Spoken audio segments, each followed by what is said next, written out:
We could be missing out on some serious food nutrients, all because of the way we are cooking. Dr. Jason Calton and certified nutritionist Mira Calton are joining us now this morning. So what are micronutrients and why are we missing them? Okay, so food has two basic components. It has calories, and then it has something called micronutrients, which are really just our vitamins, minerals, and essential fatty acids that we all need to be healthy every day. And the most important part Yeah, about eating. Yeah, that's right.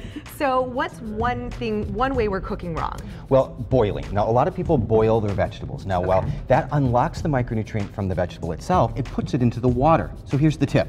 Use the water to cook something else for that meal, like rice. This way the nutrients end up on the plate and not down the drain. See, that's a really good tip. And you're saving and reusing the water. And then cutting fruit.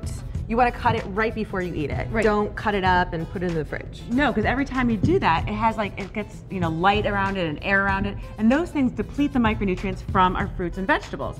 And vitamin C is extremely sensitive to that. Really? Now we all think of vitamin C in our grapefruits and our oranges, but we can't forget when we're chopping up salad early to save some time, it's also in our bell peppers and our broccoli. Okay, so you would want to just cut it fresh to eat. Exactly, that's a great tip. That's an easy thing to do. And then this one I found really interesting, the containers with milk, you want to put it in a solid, buy the ones with a solid container. Why is that? Right, because there's a micronutrient or a vitamin called B2 or riboflavin. Now it's very sensitive to light, so we don't want to buy it in a container that you can see through, because as the light goes through it, it depletes that vitamin, that riboflavin. So we want to buy it in a solid container. Same thing with our pastas. We don't want to buy a bag that sits out on the shelf and be depleted by light. A box is the way to go. Box is the way to go. And then it probably keeps it fresher as well. It does. See, there you go. And then when you're cooking, you want to cover the pot. Yes, exactly. So I'm going to go ahead and do that. Yeah. We're going to cover the pot because it's going to protect the food from the light, like Jason was saying, like light sensitive, like the riboflavin.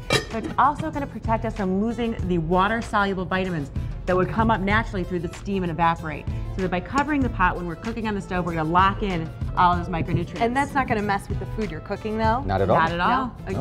You can cover any kind of food. Absolutely. Right, your pasta sauce, anything. Okay, see, I didn't know that. And then cook veggies in healthy fat. What do you guys consider a healthy fat? Well, healthy fat, well, the fats, well, butter, grass-fed butter is a very healthy fat we always like to cook with. So we've talked about things that rob your micronutrients, but the best way to cook your vegetables is steam them or lightly saute them. And the real trick is if you add a little bit of butter after you do that, then it helps to release or absorb those what's called fat-soluble vitamins, the vitamins A, D, E, and K. And we need a little bit of fat in order to do that. See, those are all really easy steps and things that people can do in their kitchen, and it's not going to add more time to cooking. No, not at all. And thank you so much, guys. If you want to learn how to cook with their cooking tips, we've of course got you linked at bodychecklist.com.